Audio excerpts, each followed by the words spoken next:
Bem-vindo ao podcast 1844. Apresentação: Washington Araújo. Bem-vindo a todos ao podcast 1844.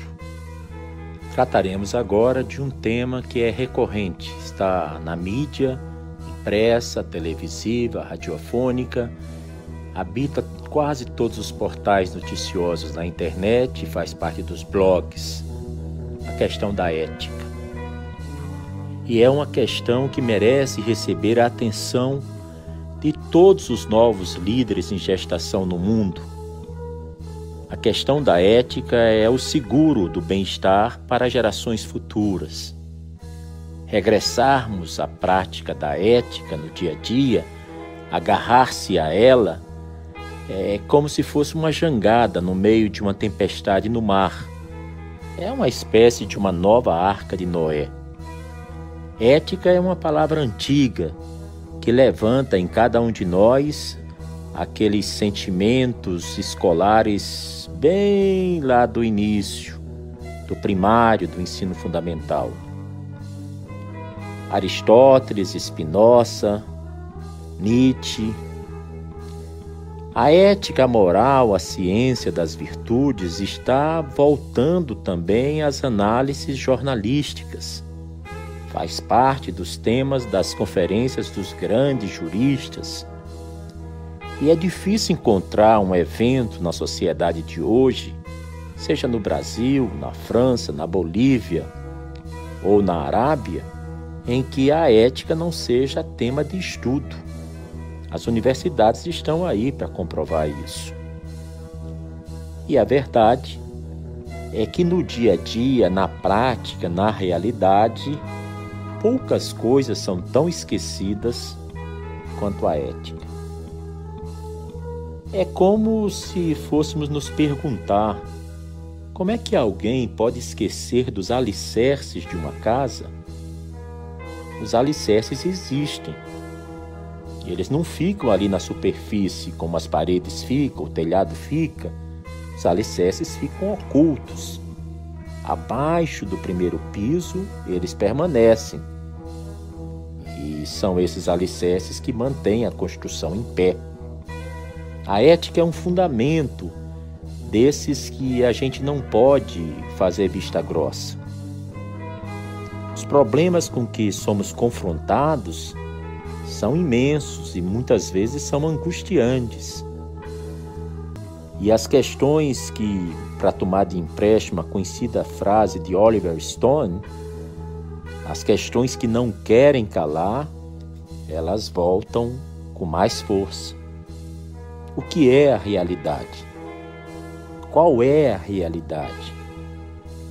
Seria esse universo todo uma máquina e os seus feixes de energia movimentados por um enorme e único pensamento? Qual é a substância da matéria? E qual é a substância do espírito?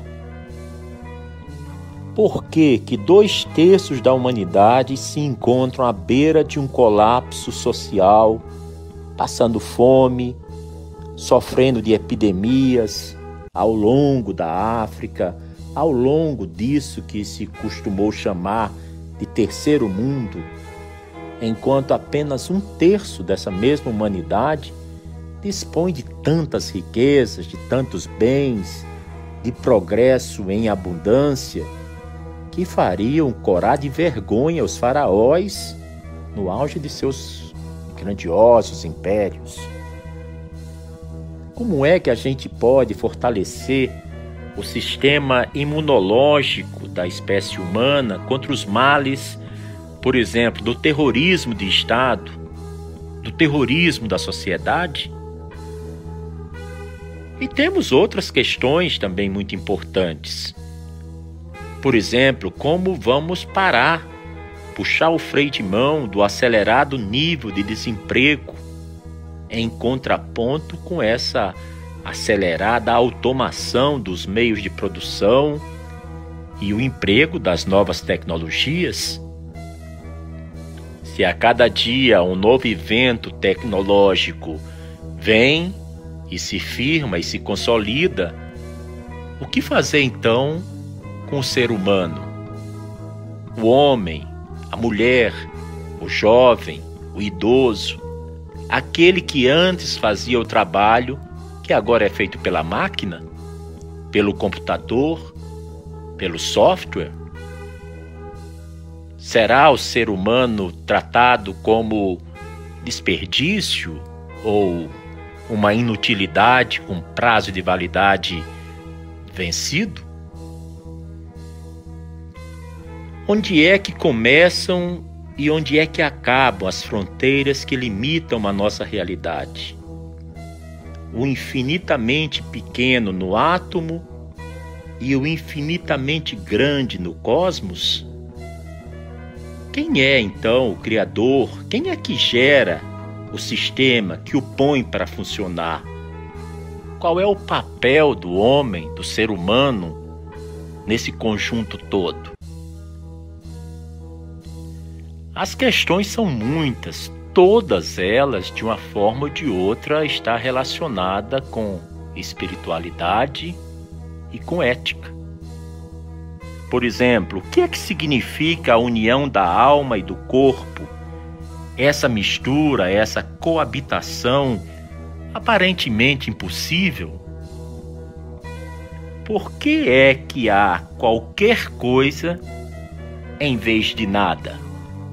São questões assim que desafiaram filósofos através dos séculos e dos milênios.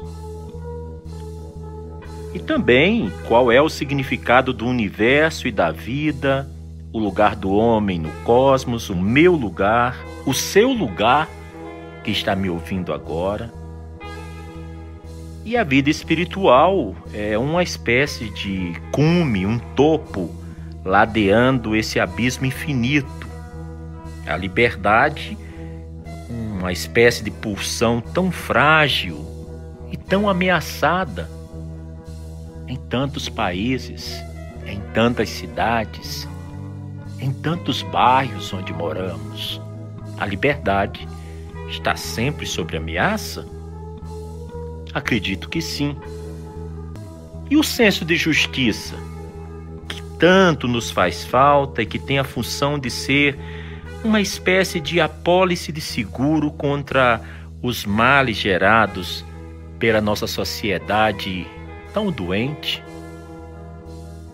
Onde é que anda o nosso senso de justiça? Por não responder a essas questões de base, de fundo, é que tantas vezes o cientista se sente desanimado e o filósofo é impulsionado a buscar as origens do pensamento. Estamos nós agora no final ou estamos no começo do mundo? Se estamos no limiar do nada ou da eternidade, estamos caminhando para uma mutação, uma transformação profunda, misteriosa? Seremos os últimos ou os primeiros barrais? Os últimos ou os primeiros hindus? Os últimos ou os primeiros cristãos? Finalmente, somos nós os últimos ou os primeiros seres humanos? Cedo ou tarde, qualquer pessoa de boa vontade e que esteja sinceramente interessada no futuro de nossa espécie irá se fazer inevitavelmente questionamentos, perguntas como essas. A verdade é que nós não sabemos ainda o que seremos amanhã. E já que podemos escolher entre o absurdo da negação e o mistério da afirmação, eu escolho então, com a alma toda enternecida, o todo ao nada. Escolho o amor, esse grande acontecimento da condição humana. Escolho a existência, esta essência tão vulnerável e, no entanto, indestrutível. Eu escolho a liberdade e faço eco às palavras de Thérèse Martin. Na vida, eu escolhi tudo. Aquele que foi alçado à condição de líder no século XXI, o século que estamos vivendo, tem que estar preparado para lidar com tais questionamentos. Isso exigirá que ele ou ela, o líder ou a líder, tenha uma visão, uma luneta no olho direito e um microscópio no olho esquerdo. Uma visão que seja variada, multifacetada sobre o que é a natureza humana, sobre a condição humana. Tem que ser alguém que transite tanto no território muito próprio, que é da ciência, quanto nos domínios muito extensos da espiritualidade. Estamos bem cansados de saber que não bastamos a nós mesmos, enquanto seres humanos pensantes, unicamente por termos mais ou menos acesso aos bens de consumo. Aquilo que é matéria, que é material, que é concreto. Um líder deverá estar impregnado de novos conceitos e de novas experiências para vestir de conteúdo sua visão de mundo. Pois bem, tudo aquilo que a gente chamava antes de alternativo, de esotérico, de terceira visão, de abstração, de subjetividade espiritualista, precisa urgentemente ser resgatado e com um certo senso de urgência. Estamos saindo da adolescência coletiva da espécie humana e, quem sabe, já estamos entrando na sempre esperada maturidade enquanto espécie. E isso é um salto e tanto. E nossos líderes, esses nossos contemporâneos antenados com o futuro e com a promoção da qualidade de vida dos povos, de suas cidades, de seus sistemas de valores, deverão estar na vanguarda, deverão estar na frente dessa transição. Para novos desafios e para novos cenários apresentados pelo que chamamos de realidade, necessitamos de novas lideranças. Todos nós sabemos da contaminação das nascentes de água, das queimadas amazônicas, da extinção de tantos espécimes da fauna e da flora. Sabemos também o que ocorre com a camada de ozônio, a crescente contaminação do ar. Mas, para a grande maioria, infelizmente, a onda de extinção desencadeada pela depredação humana em nosso meio ambiente ainda é vista como se fosse algo distante e não como algo já presente e já há algum tempo. Assim, precisamos cada vez mais de profetas para exigir a atenção e despertar o temor daqueles que têm olhos, mas que insistem em não enxergar. Continuamos a esperar o Godot, de Samuel Beckett. Mas o Godot, para quem conhece a peça famosa do Beckett, esse Godot já veio e já deixou sua marca aqui. Falta apenas que percebamos isso. Se conseguirmos evitar o naufrágio desse Titanic, que é o humano dentro de nós, de nossos corações, de nossas mentes, nossas consciências, então iremos nos importar com o aumento do vazio na camada de ozônio e também com a questão da sobrevivência de poucas centenas de índios e Yanomamis no interior da sempre misteriosa Amazônia. Tudo está interrelacionado e interligado. Já diziam os grandes sábios indígenas, os pajés e os xamãs do passado e do presente. Quando iniciamos uma caminhada, temos de ver em seu início o seu fim, aonde a caminhada irá nos conduzir. Necessitamos ter esse sentimento do mundo para resgatar assim a feliz expressão do grande poeta Carlos Drummond de Andrade. Com o encurtamento das distâncias e as proximidades ensejadas pelas tecnologias de ponta, com a vinda das infovias e da internet, tudo que é humano começa a ser de interesse da coletividade. Demonstrar interesse é o primeiro momento do resgate do humano que habita em nós. Porque temos um destino comum a compartilhar, um mundo intimamente relacionado. Tudo interessa a todos. Nesses interesses encontramos as pessoas, as coisas, as planícies, as montanhas, os mares e também o simpático tamanduá, bandeira, a tartaruga marinha, a Mata Atlântica e essa pálida imagem de um planeta que foi antes um paraíso vivo, de explosão de cores, de paisagens e de sons.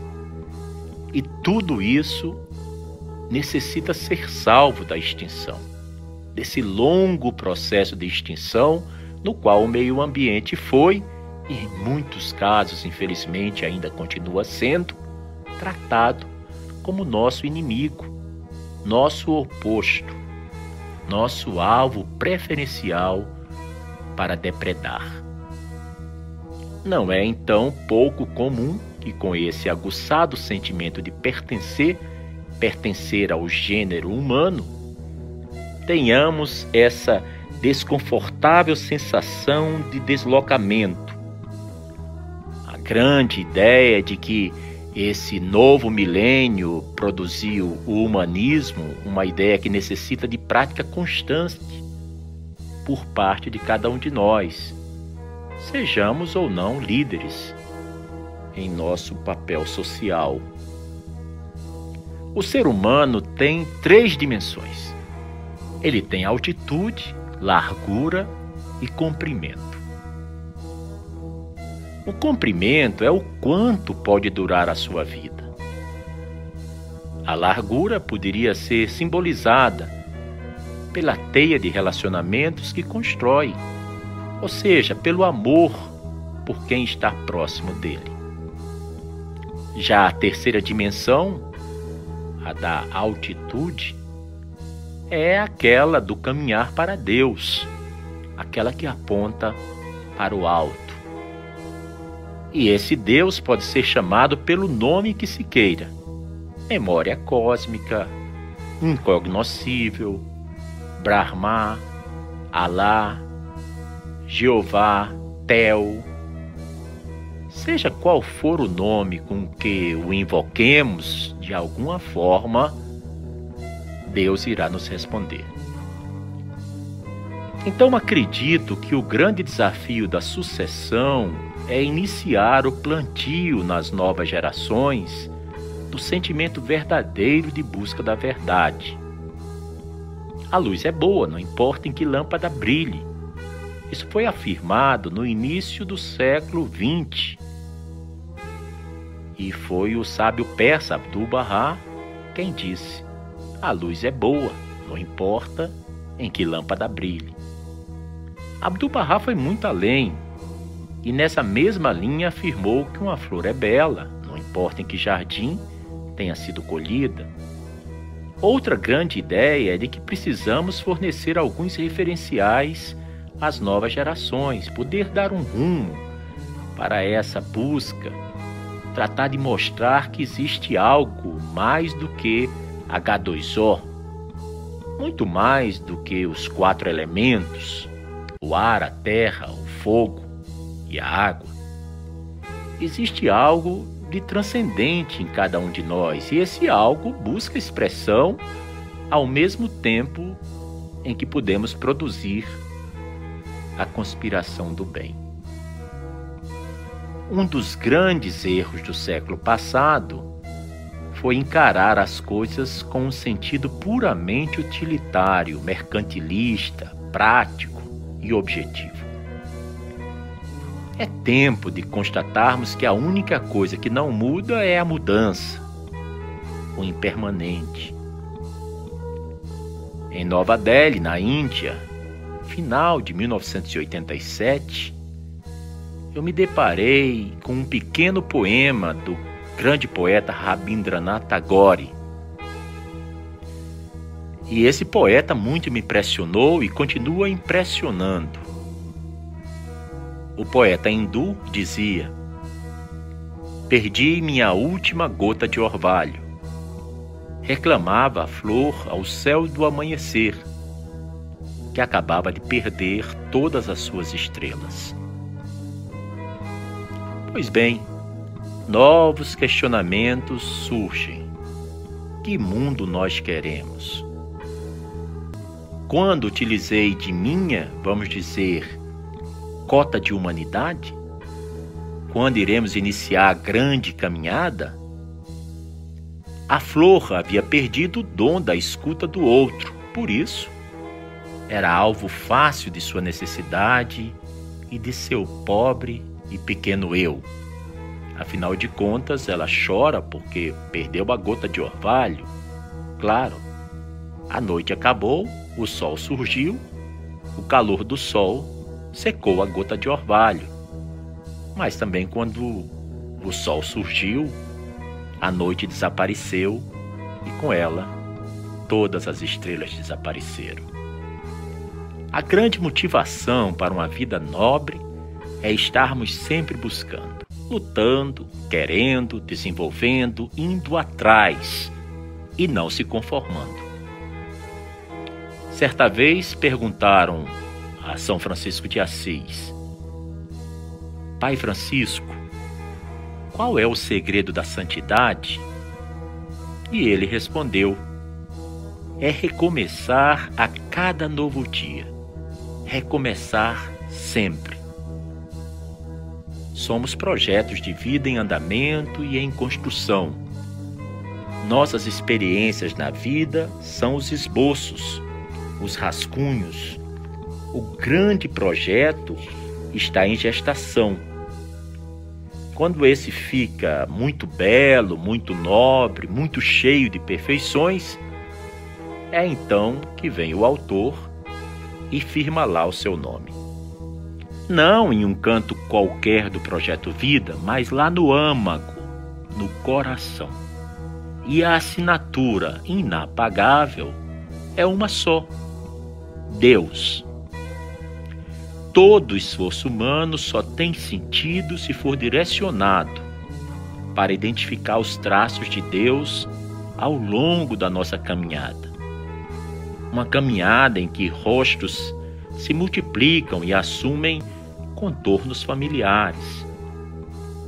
Por que dedicar afeição a algo transitório como uma propriedade ou qualquer emanação do mundo da matéria é ter escolhido viver em vão? O gosto de Deus é o gosto da eternidade.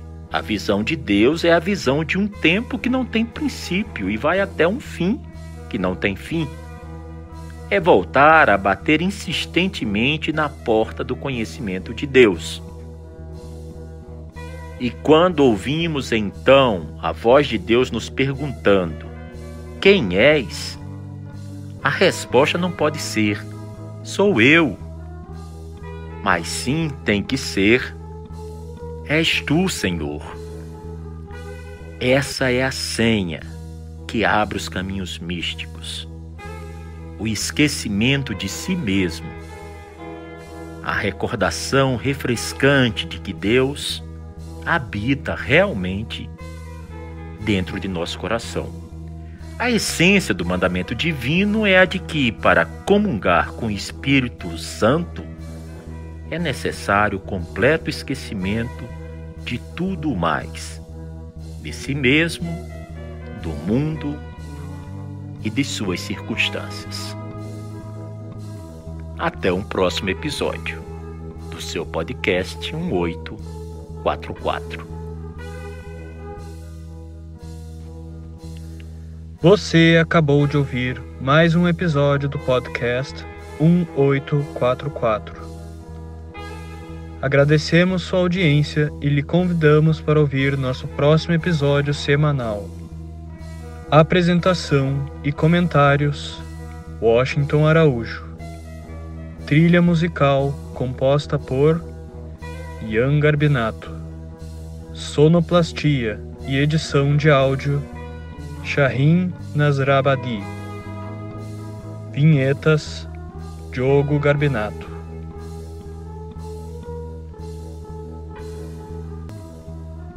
Contatos com a produção para comentários e sugestão de temas podem ser feitos através do e-mail podcast1844@gmail.com.